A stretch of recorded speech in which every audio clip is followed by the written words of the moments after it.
So let me back up a half a second.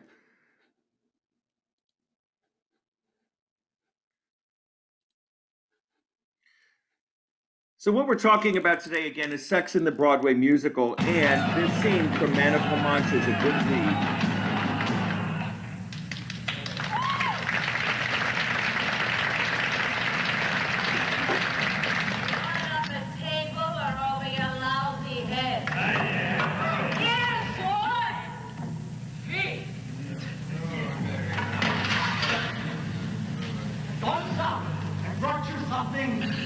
Keep it good, Rosa.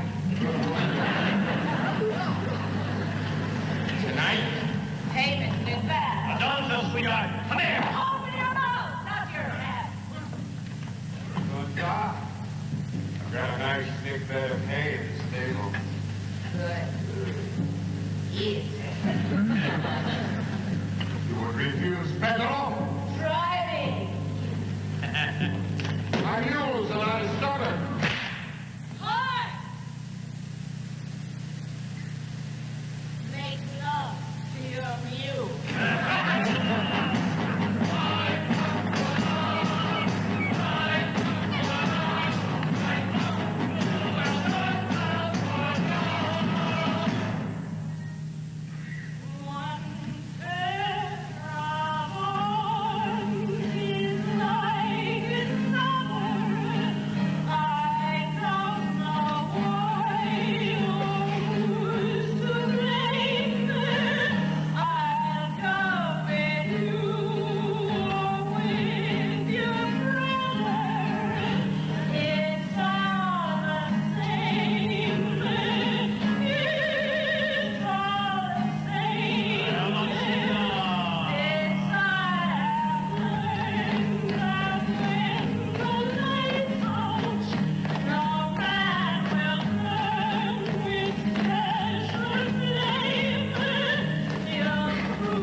Now, what's interesting, I know it's a fuzzy clip, but what's interesting about it was this was filmed by the producers to have a record of this. It's a very old clip. It was done with videotape in odd circumstances, but I wanted you to get the sense of that because in Man of La Mancha, that character, she's raped, she's a prostitute, and certainly an important part of the story. Well, then we get to Sweet Charity, and one of my very favorite stories about Sweet Charity is when I took my sons to New York to the theater in the late 1980s. There was a revival of this, and my 8-year-old son at the time said, "Dad, I don't think this is a play for children." And I said, "Why is that?" He said, "Because it's about a bunch of hookers." Well, I was trying to figure out how he knew what a hooker was. But in any event, it was based upon a Fellini movie, Nights of the Cabiria.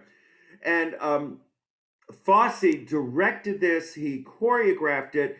He even had written the original script, which when he realized it wasn't very funny, flew to Rome, got it to his friend Neil Simon, had Neil Simon rewrite one scene, the scene with Charity in the bedroom with the movie star, and ultimately Bob Fosse made Neil Simon rewrite the entire script. Well, they couldn't make it about a prostitute, which is what it was about in the movie, because they thought in 1966 New York, it just wouldn't work. But to tell you the truth, it was a very thinly veiled situation. Everybody knew pretty much what it was all about. Now, Gwen Verdon, who created the part, it was her return to Broadway after having their daughter. You see the slip that she's in. That's what her costume was. And when she appeared on the Ed Sullivan show, Ed Sullivan thought that was way too scandalous, so she had to wear a full body leotard instead. But Sweet Charity, it was the choreography that really sizzled in all of its sexuality.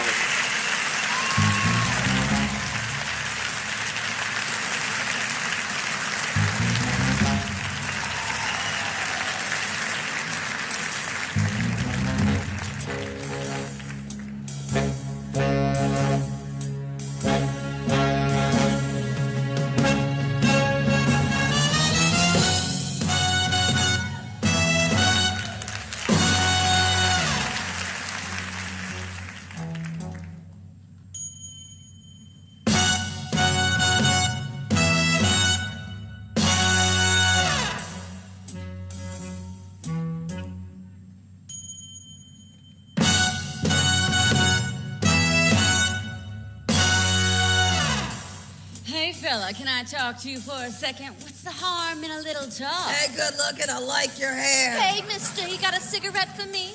Huh? Hey, monsieur, do you speak French? Parlez-vous français? Hey, cowboy, you want to dance? Well, dance won't hurt you. I'm Rosie. Not for long, you ain't. Oh, you're so tall. Let's have some fun.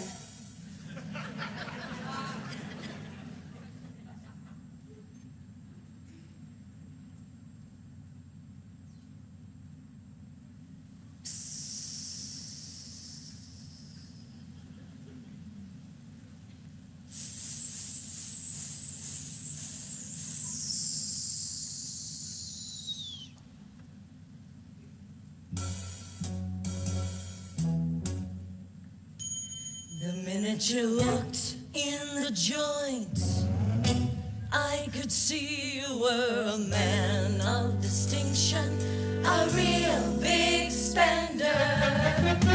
Good looking, so refined. Say, wouldn't you like to know what's going on in my mind? So let me get right to the point. I don't pop my cork for every guy I see. Hey, big spender! And a little time with me.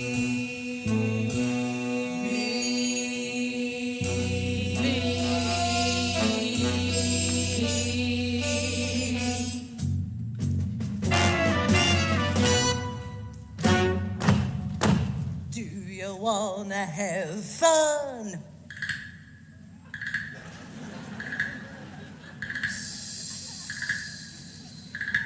How's about a few laughs? I can show you a good time. Do you wanna have fun? Fun, fun. How's about a few fun? Laugh, laugh, laugh, show you laugh, laugh, good time, fun, laugh, good time, fun, laughs, good time. Psst. What do you say to a house about a laugh? I could give you some. Are you ready for some fun? How would you like it? Let me show you a good time. Hey, big spender! Hey, big spender! The minute you walked in the joint, I could see you were a man of distinction, a real big spender. Good looking, so refined. Say, wouldn't you like to know what's going on in my mind. So let me get right to the point. I don't pop my cork for every guy I see. Hey, big spender! Hey, big spender! Hey, big spender!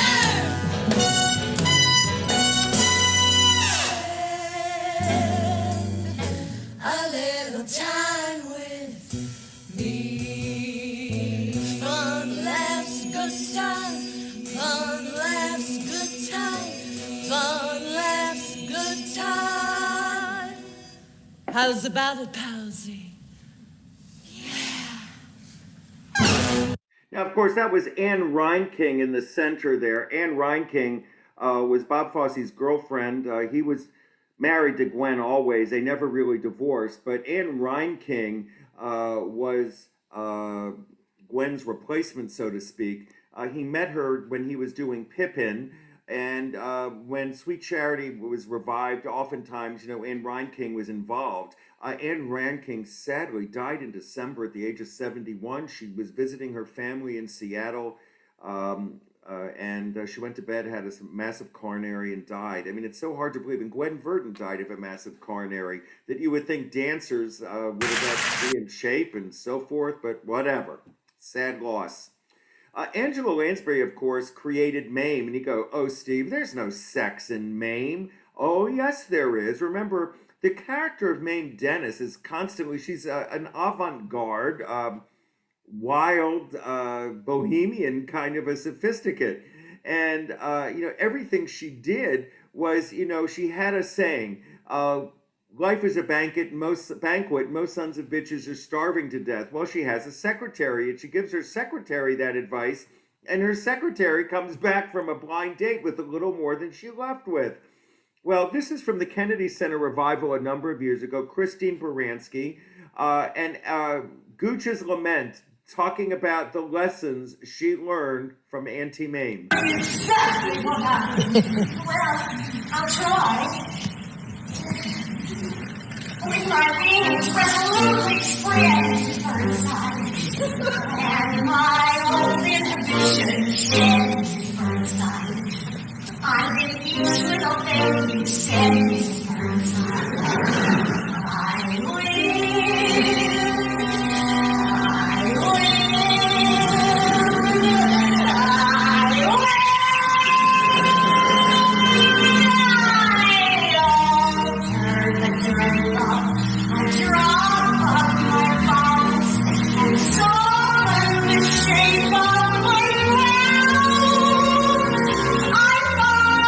Directions and made some connections.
So I'm going Burnside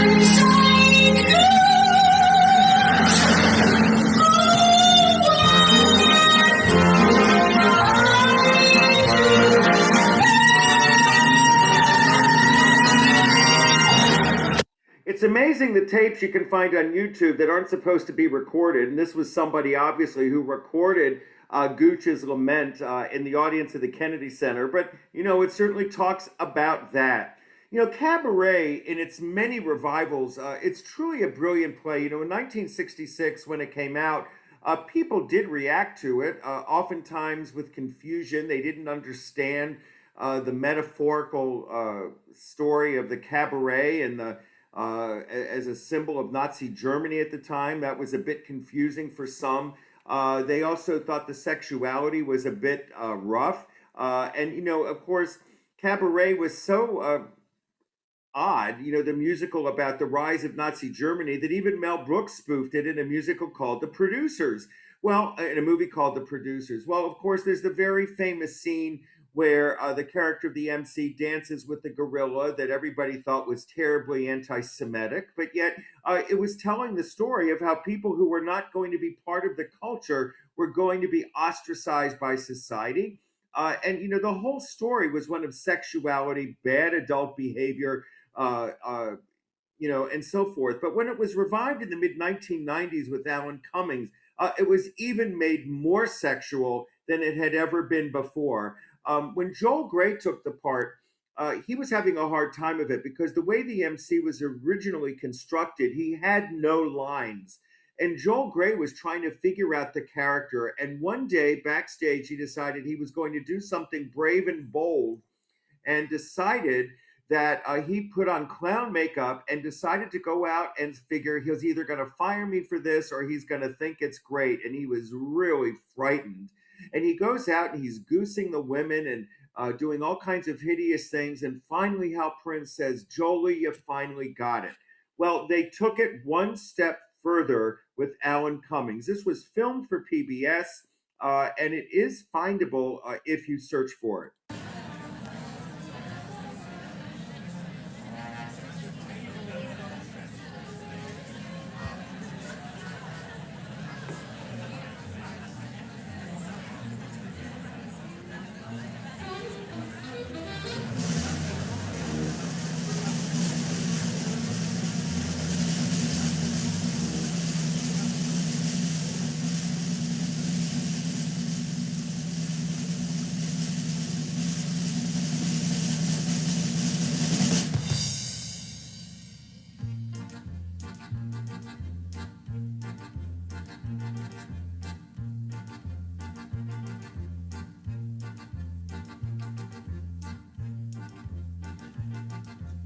Willkommen, bienvenue, welcome. Fremder, étranger, stranger.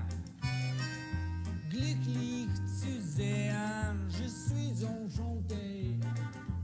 Happy to see you, bleibe, reste, stay. Willkommen, bienvenue, welcome. Im Cabaret, au Cabaret, au Cabaret. Meine Damen und Herren, Mesdames et Messieurs, Ladies and Gentlemen. Guten Abend, bonsoir, good evening. Wie geht's? Comment ça va? Do you feel good? Yeah, I bet you do. Ich bin euer Konferencier, je suis votre compère. I am your host. Ensemble, willkommen, bienvenue, welcome. Im Cabaret, au Cabaret, au Cabaret. Leave your troubles outside. So, life is disappointing. Forget it. We have no troubles here. Here, life is beautiful. The girls are beautiful. Even the orchestra is beautiful.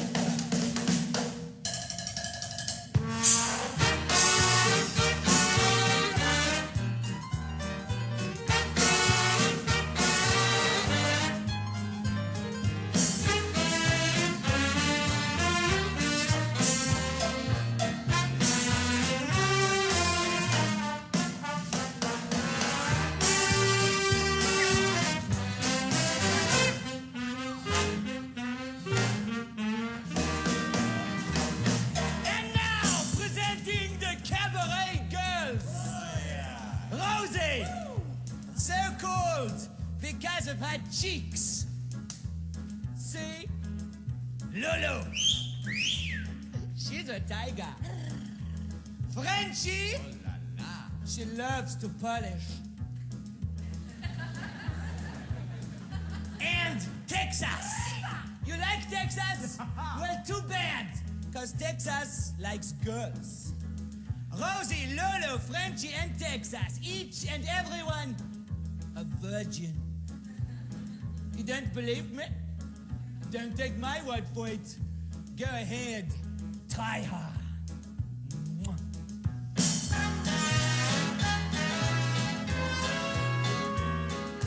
Outside it is winter, but in here it's so hot. Woo! Every night we have to battle with the girls to keep them from taking off all of their clothings. So don't go away. Who knows? Tonight we may lose the battle.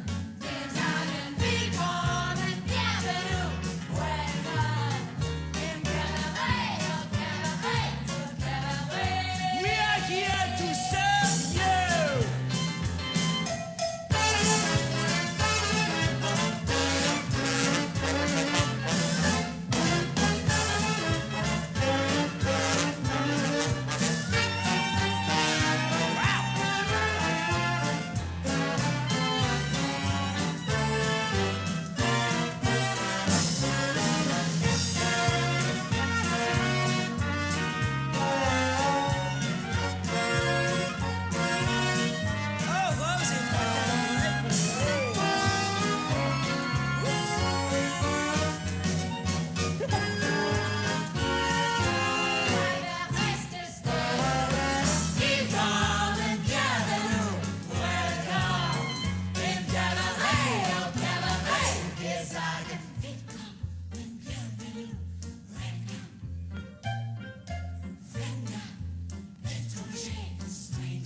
Hello, stranger. Enchanté, madame. Hello. You. Bleibe, reste, stay. Wir sagen, wir kommen gerne nur. Welcome. Fremder, étranger, stranger. Glücklich zu sehen, je suis enchanté. Happy to see you, bleibe, reste, stay.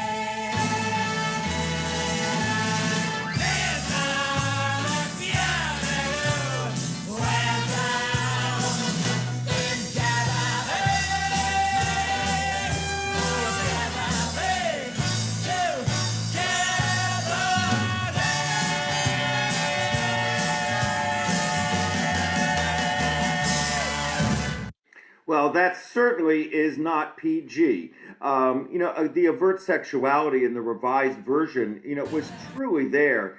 Hair, of course, well, it was the first nude scene in a musical ever on Broadway. If you sat more than 6 rows back, you didn't see a thing, but it was there. It was part of the story of the time, the 60s, the rebellion, the anti-war messaging, the embracing of people of all types. It was truly, a moment.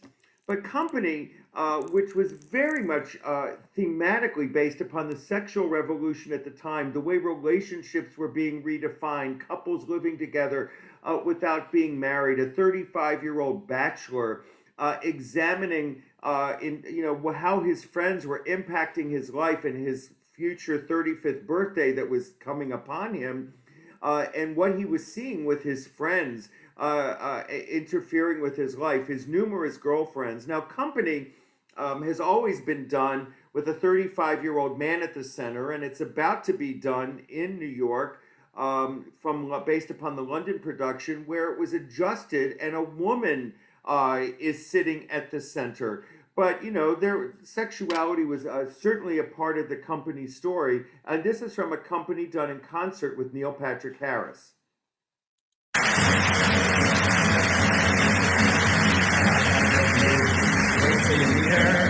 I got a girl for you, boy, boy.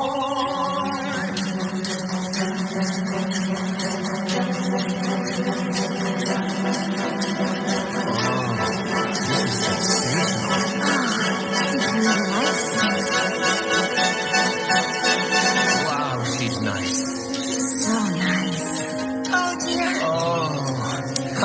that. I love that.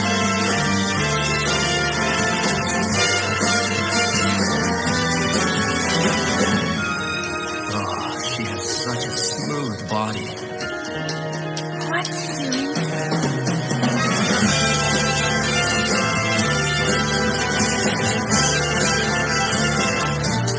All that hair, I can't even find her head.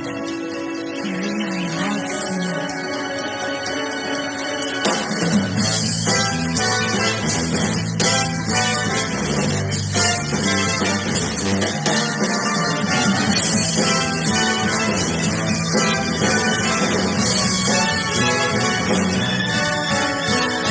It's beautiful. I think I could love him.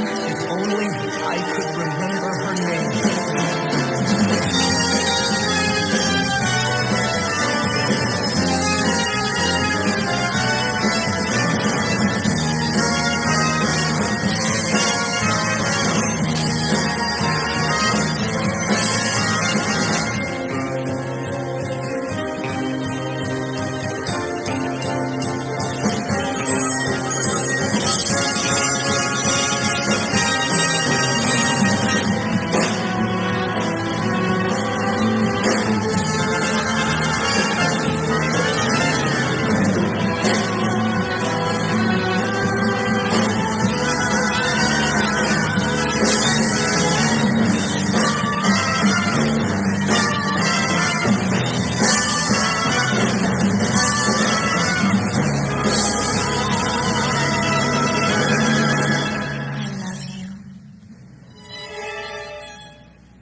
I love you.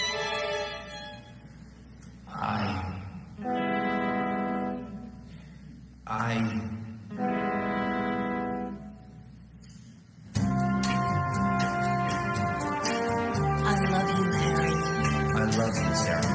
I love you, Pete. I love you, Steve. I love you, Paul. I love you, Amy. I love you. I love you.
Where you going?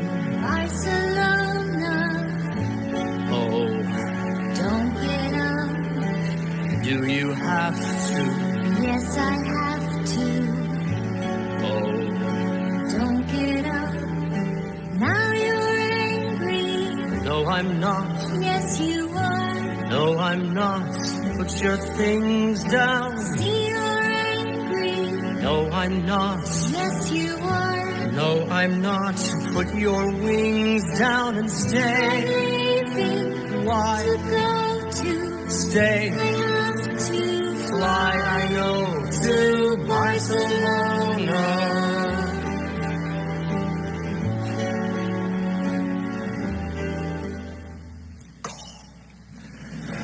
Look, you're a very special girl, not just overnight. No, you're a very...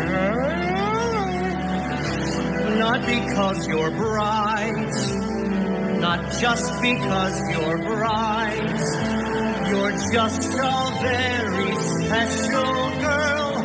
You, April.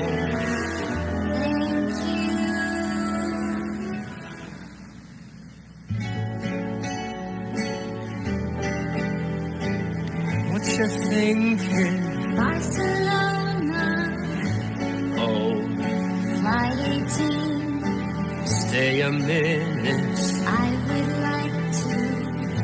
So, Don't be mean. stay a minute. No, I can't. Yes, you can. No, I can't. Where you going? Barcelona So you said, and Madrid en voyage. on a Boeing. Good night. Yankee. No, I've got to right. report to. Go. It's not to say that if I had my way, oh well, I guess. Okay, What? I'll stay. But. Oh, God.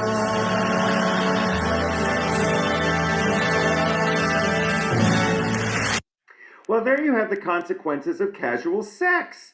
It just didn't play out all that well. Now, of course, when Sondheim wrote the words and lyrics to Company in 1970, based upon the script by George Firth, this was considered pretty sophisticated, racy stuff. In fact, it offended a great many people because this was, really showing the sexual revolution of the 1960s. And, this was considered really pretty much out there at the time. But the third Prince and Sondheim collaboration is A Little Night Music, based upon an Ingmar Bergman film, Smiles of a Summer Night. Truly one of my very, very favorite musicals. It's just a cream puff from start to finish. And the whole premise is about sex. It's about a 40-something-year-old attorney who has lost his wife. And he has remarried his best friend's 19-year-old daughter. And what happens next is that she has, after 11 months of marriage, he's not been able to consummate their relationship. And he's trying to figure out how he's going to do that. So he buys tickets to go see an actress who's coming to town in a play that evening. And what you come to find out is he and the actress had once had an affair. She spies him in the audience, flirts with him on stage. His young 19-year-old wife runs home, and he goes back to visit his girlfriend, his former girlfriend or mistress, whatever, at the theater. And this is the scene that you're going to see next.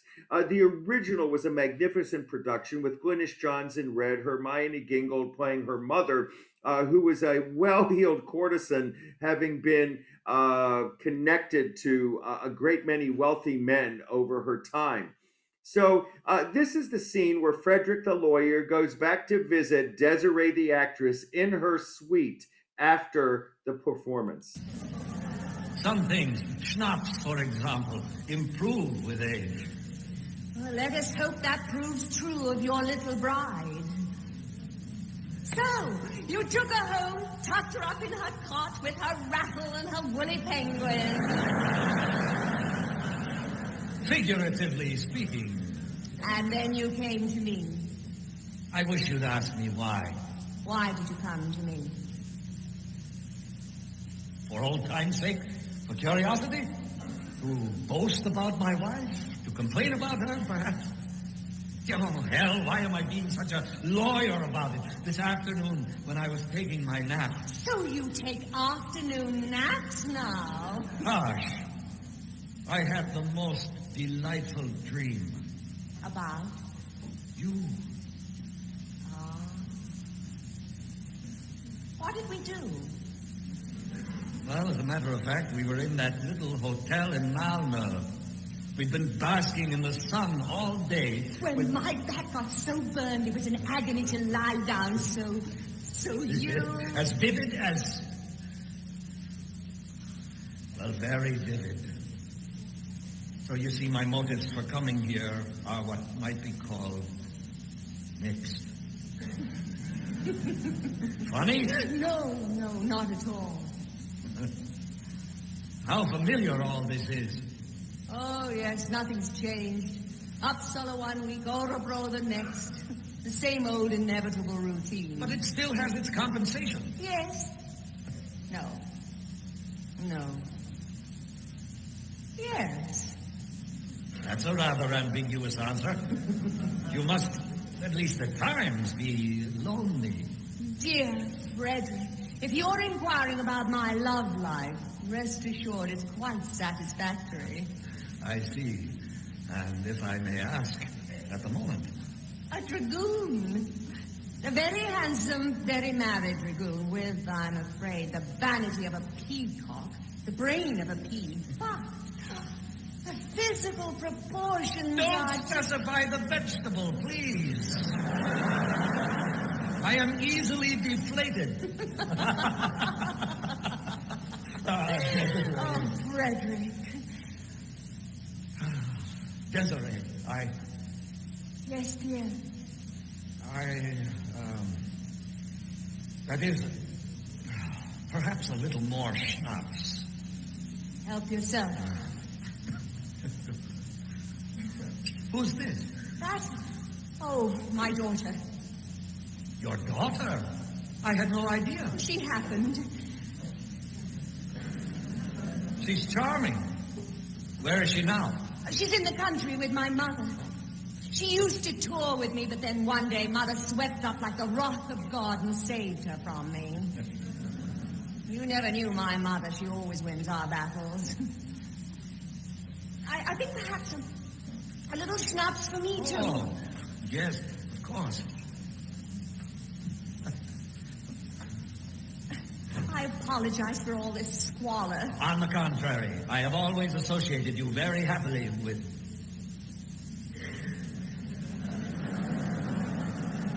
chaos.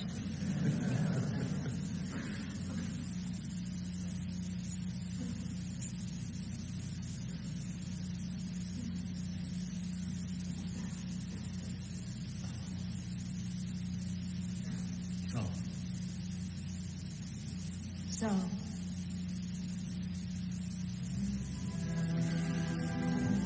Well, I think it's time to talk about my wife, don't you?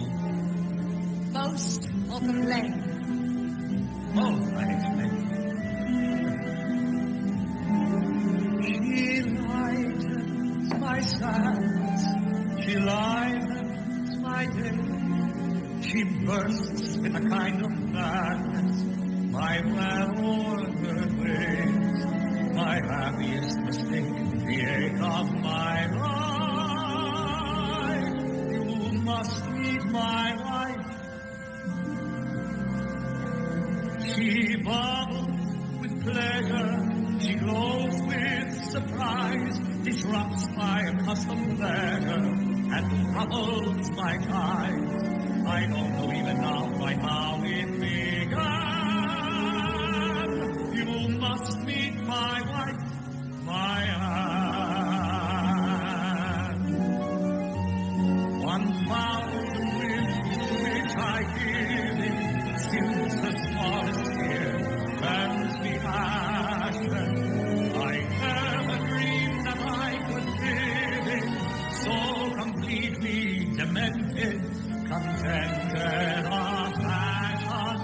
So sunlight, so winning, so unlike a wife.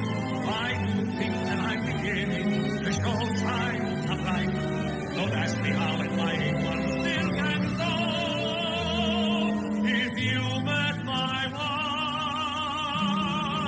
wife, you'd know.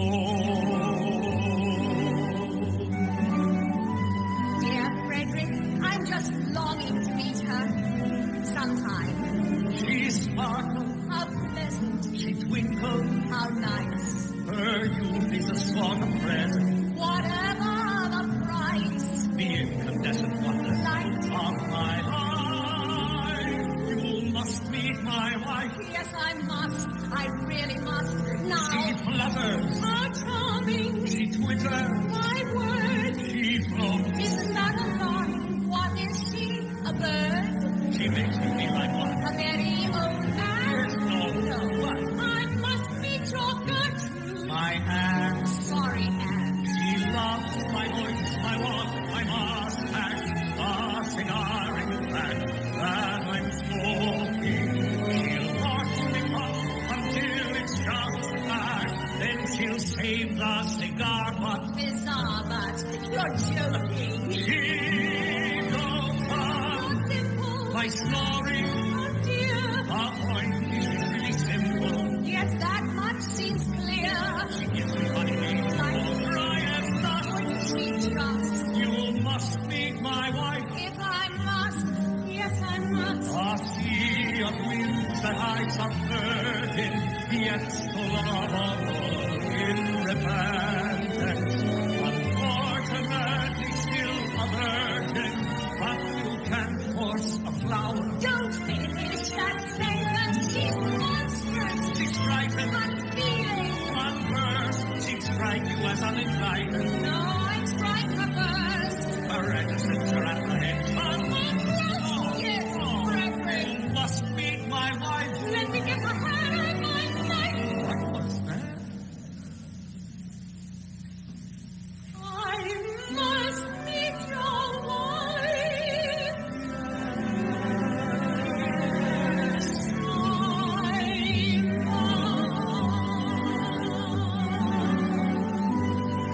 Well, the plot thickens from there, and what you come to find out is the daughter she has is actually fathered by Frederick, and the actress gets into her mind, wouldn't it be wonderful to now get Frederick back for myself? But of course she has to get rid of her boyfriend and, a couple other details, and she goes to her mother and asks her mother to invite this lawyer and his family to the country for a weekend as she cooks up the plot. That was Sally Ann Howes and George Lee Andrews, by the way, and this is Regina Resnick sharing how her life was tidy and neat as a courtesan and what she was able to accomplish by being a courtesan to very wealthy men.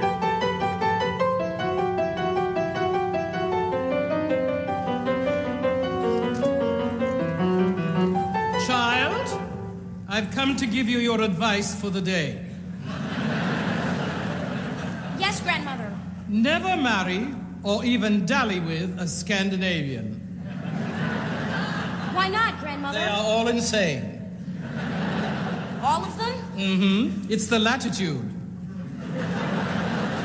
A winter when the sun never rises and a summer when the sun never sets are more than enough to addle the brain of any man. Further off, you've practically inhaled the Queen of Diamonds. Who's home? Mother! Darling. Oh, you've grown a mile. Oh, you're much prettier. You're irresistible. Hello, Mother. And to what do I owe the honor of this visit? I just thought I'd pop out and see you both. Is that so surprising? Yes. You're in one of your bitchy moods, I see. If you've come to take Frederica back, the answer is no. I do not object to the immorality of your life, merely to its sloppiness.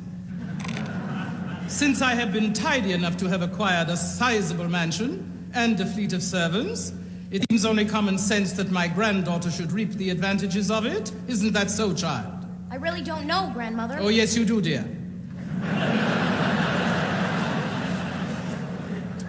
Well, Desiree, there must be something you want, or you wouldn't have just popped out. What is it? All right. The tour's over for a while, and I was wondering if you'd invite some people here next weekend. If they're actors, they have to sleep in the stables. Not actors, Mother. Just a lawyer from town and his family. Frederick Eggerman. In my day, one went to lawyers' offices and never consorted with their families. Then it'll make a nice change, dear, won't it? I am deeply suspicious, but very well.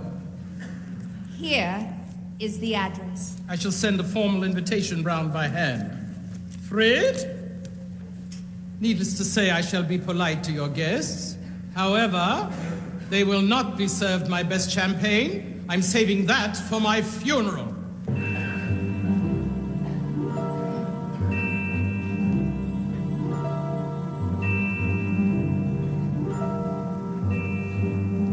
At the villa of the Baron de Signac,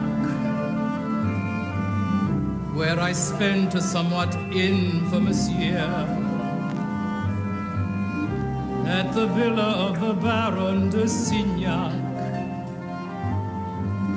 I had ladies in attendance, fire opal pendants, liaisons, what's happened to them? Liaisons today. Disgraceful, what's become of them? Some of them hardly pay their shoddy way. What once was a rare champagne is now just an amiable hock. What once was a villa, at least, is digs. What once was a gown with train is now just a simple little frock. What once was a sumptuous feast is figs. No, not even figs. Raisins. Ah, liaisons. Where was I? Oh, yes. At the palace of the Duke of Ferrara, who was prematurely deaf, but a dear. At the palace of the Duke of Ferrara, I acquired some position, plus a tiny Titian. Liaisons, what's happened to them? Liaisons today. To see them, indiscriminate women, it pains me more than I can say. The lack of taste that they display. Where is style? Where is skill? Where is forethought? Where's discretion of the heart? Where's passion in the art? Where's craft? With a smile and a will, but with more thought. I acquired a chateau extravagantly overstuffed.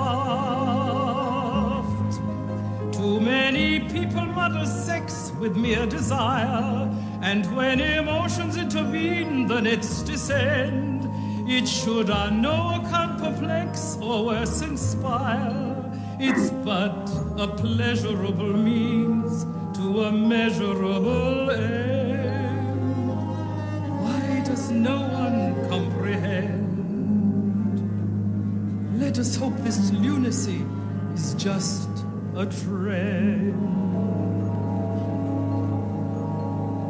Where was I? Where was I? Oh, yes. In the castle of the King of the Belgians, we would visit through a false chiffonier. In the castle of the King of the Belgians, who, when things got rather touchy, deeded me a duchy. Liaisons, what's happened to them? Liaisons today. Untidy, take my daughter, I taught her, I tried my best to point the way. I even named her Desiree.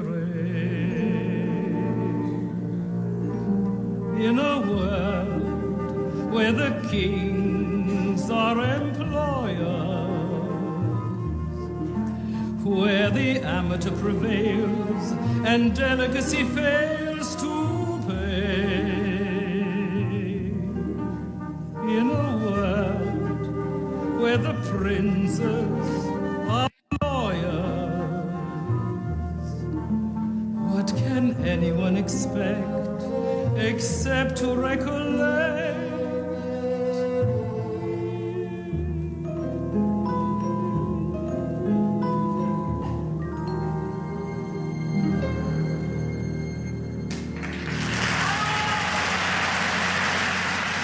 One of the things about a Sondheim revival, you heard the audience going crazy there. People, when they go to see Sondheim musicals, they know every word. It's like they know it before it's going to happen. And in the case of A Little Night Music, I mean, that's just an example. That music to a Sondheim fan is like the greatest. And of course, this was revived by Lincoln Center a number of years ago. But there's another song from A Little Night Music that certainly captured the woe of these plans gone wrong. Sondheim knew that he had to write a song for Desiree and Frederick in the second act. As a matter of fact, a friend of mine in London actually told me the song was written for Len Cariou, and they realized that he was the original Frederick, that it wasn't right, and they needed to rewrite it. And Glynis Johns, who was the original Desiree, was extremely disappointed and upset that she didn't feel she had enough to do in the second act.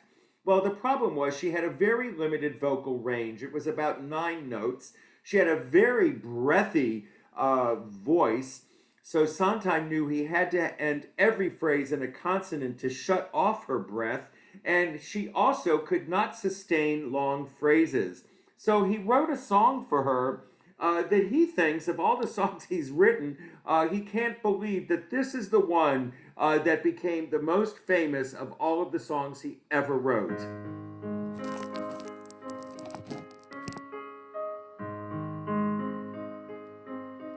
Isn't it rich? Are we a pair? Me here at last on the ground, you in midair. Send in the clowns.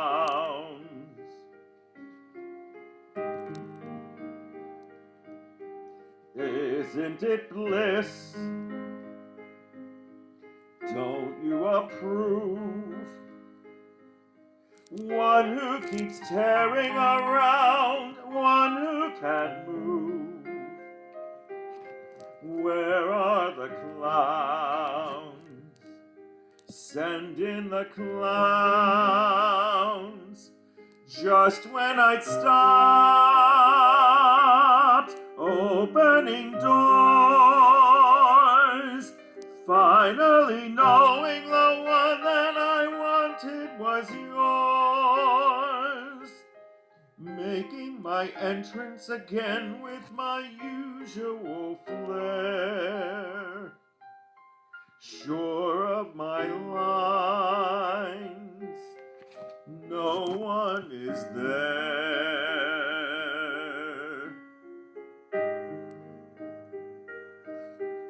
Don't you love farce? My fault, I fear. I thought that you'd want what I'd want. Sorry, my dear. Where are the clowns? Quick, send in the clowns. Don't bother, they're here.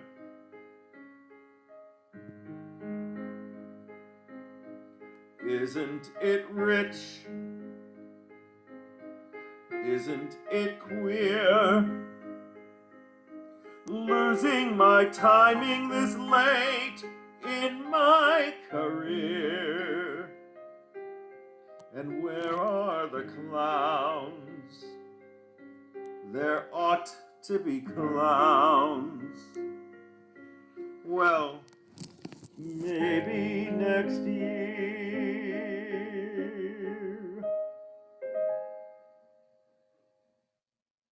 Well, A Little Night Music truly focuses on sex as the centerpiece of a story. Well, when Grease came out in the early 1970s, it was a satirical look at life in a high school in the 1950s, sort of the R rated version of Bye Bye Birdie. It focused on very challenging issues, really high school kids who dropped out, teen pregnancy, things that were really different at the time. And Grease, certainly, a good girl turning into a bad girl, was part of the story. Can you believe her? Well, guess Goody Two-Shoes makes me want to barf.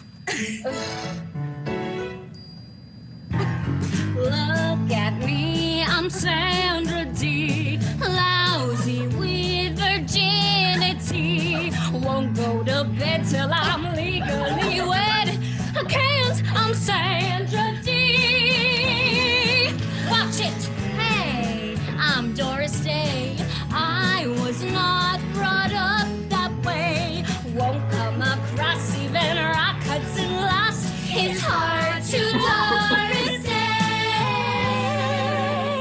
I don't drink it, I swear. I don't wrap my hair. I get ill off of one cigarette. Your filthy paws off my silky drawers. Would you pull that crap with the net? As for you, Troy Donahue, I know what you wanna do. You got your crust, I'm no object of lust. I'm just plain Sandra D. Elvis, oh let me be. Keep that pelvis far from me. Don't be a fool, now you're starting to drool. Be cool, I'm Sandra D. You making fun of me, Riz? Some people are so touchy. Well, that sort of said it all, didn't it? Well, I want to look at a chorus line, and chorus line, we think about it as an audition. Michael Bennett's love song to the dancers that he worked with, but this was a biting piece of theater when it came out in 1975. The idea of a chorus line, these desperate dancers, the gypsies, the faceless people on the stage who were waiting for that next job, and what made them become dancers, this became the brutal story of a chorus line. It was really like a job interview, but it's an audition. And of course, these dancers told their stories, and the story of the young boy who was molested in a porno theater and that became a drag queen, and some of these hurtful stories. Of course, Michael Bennett really never told everybody the truth of what he was doing when he invited 30 of his friends over to his house one afternoon and tell their stories of how they went into the theater. This then created trouble for him later when they realized what he had done and they had signed over their stories for $1. They took him to court and a settlement was made that these people would get something from the story. But when Chorus Line opened, there was a song called Dance 10 Looks 3. Well, I think we all know what it's about, but no one had ever heard language like this on a Broadway stage before, and in 1976, this was pretty shocking. Dance 10 looks 3. I'm still on unemployment. Dance for my own enjoyment. That ain't it, kid. That ain't it, kid. Dance 10 looks 3. Time to die. Left the theater and called the doctor for my appointment to buy tits and dance. On myself a fancy pair. Hiding up the derriere. Sleeping up with it. All that goes with it. Tits and dance. Not big so about the stuff. Suddenly I'm getting national toys. Tits and ass will get you jobs.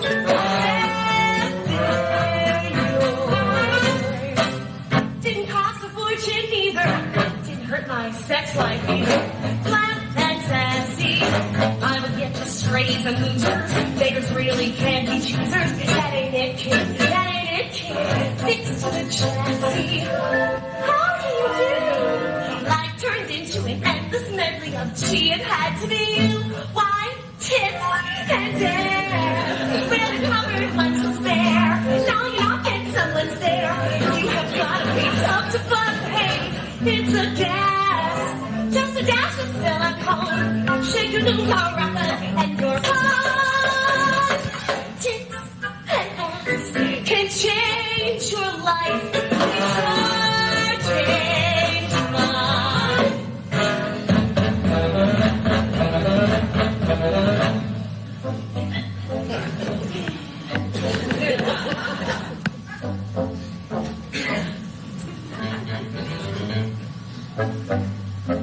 You're looking at my tits now, aren't you?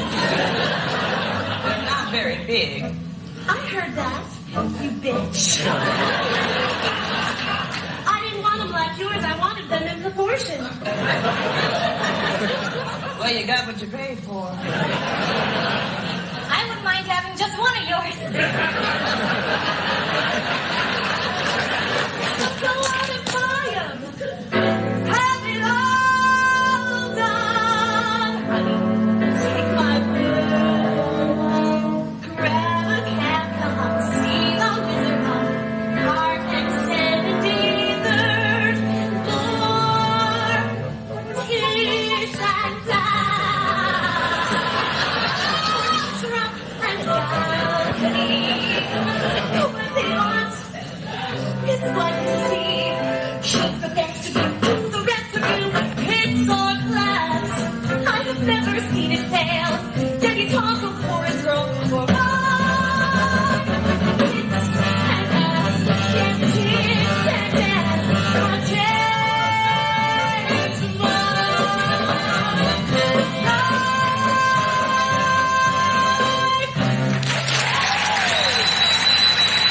Now, there's one of the hardest things for an actor to do is stand perfectly still, which is what they had to do behind her while she's doing that song. And there's a wonderful documentary called Every Little Step. I believe it's available on Netflix or Amazon that talks about the casting process for that revival of A Chorus Line. It's a wonderful thing to watch to see what these actors went through to get cast in the part. Again, it's called Every Little Step. Well, after A Chorus Line came Chicago. And Chicago, as in the style of Fosse, was all about sexuality and selling, your body and your, the whole thing was just, it's Fosse. That his choreography was always full of sexual innuendos. This is Fosse and Verdon. When this is the finale of Chicago, and Gwen Verdon was devastated that she didn't get the last number of the show as a solo for her. She thought it was a punishment or Fosse just lashing out at her that he made it a duet with Cheetah Rivera. But Fosse was right. It was the way the show needed to end, and this is that great finale. For another, it's the name of a sensational musical group that keeps turning out hit records. And for another, it's the name of a smash Broadway musical, still playing to capacity audiences after a year on Broadway. And you're about to see two reasons why they're packing them in at the 46th Street Theater. Here are Cheetah Rivera and Gwen Verdon. Welcome them, please.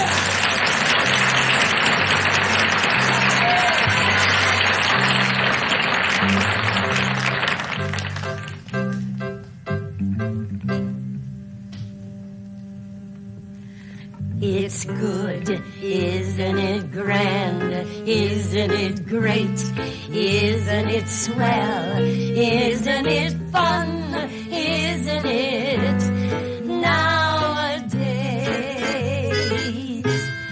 You can light the life you're living. You can live the life you like. You can even marry Harry, but mess around with Ike, and that's good. Isn't it grand? Isn't it great? Isn't it swell? Isn't it fun? Isn't it? But nothing stays. In 50 years or so, it's gonna change, you know. But oh, it's heaven nowadays.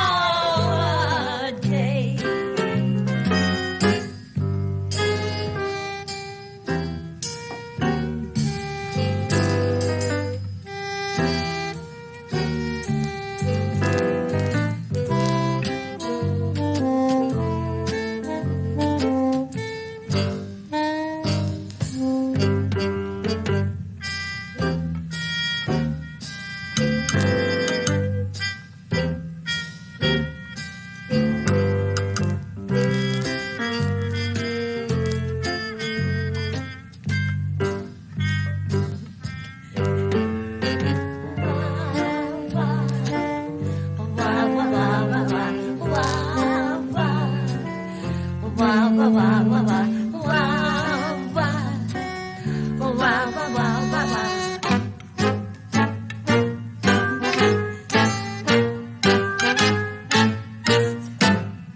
And that's good, isn't it grand? Isn't it great? Isn't it swell? Isn't it fun? Isn't it? But nothing stays in 50 years or so. It's gonna change, you know. But oh, it's heaven nowadays.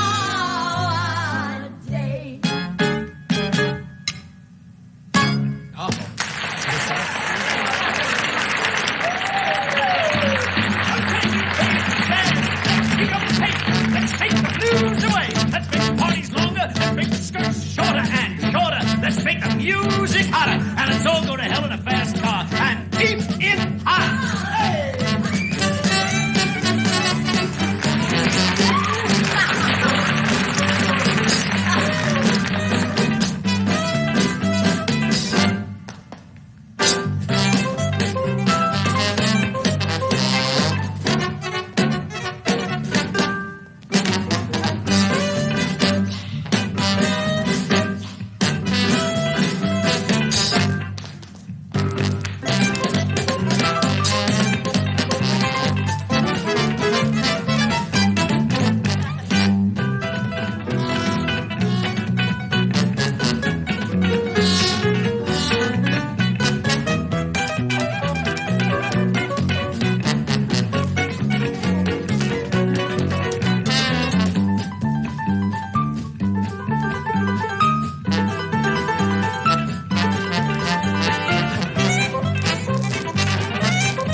Gwen Verdon, Skeeter Rivera, Al Lindsay. We'll be right back.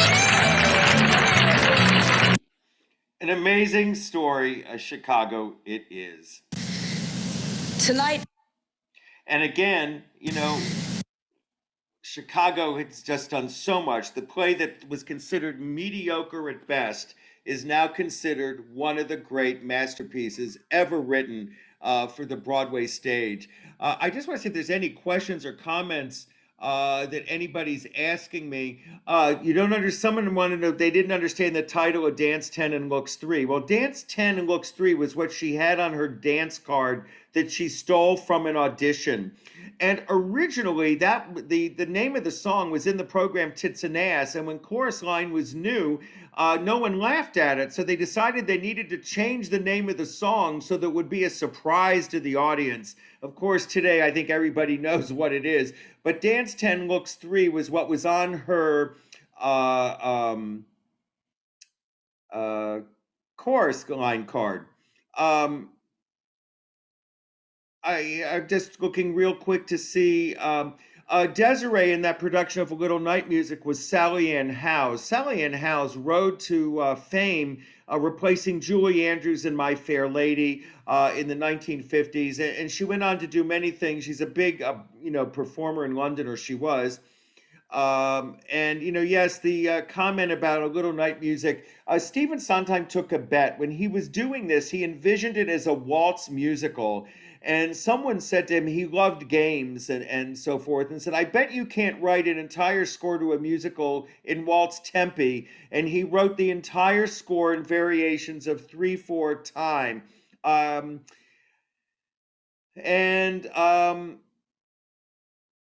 In any event, I'm looking to see if there's anything else. I think I did get... I think I did record it. ultimately. But in any event, yes, I am. I hope everybody enjoyed this morning, and there's a lot more to talk about next week about sex in the Broadway musical. Listen, I want to thank you all for some of you who have invited your friends to participate with us. Please continue to do that. I'm going to keep these going as long as people want to be there on a Friday. Katie, are you asking me a question, Katie Newland? I saw a hand that went up. Oh, okay. In any event, thank you all very much, and I'll see you all next week. And I'm going to say hi to my cousin out there. He's waving at me. He knows who he is. And all right, we'll talk to you soon. Take care. Bye-bye.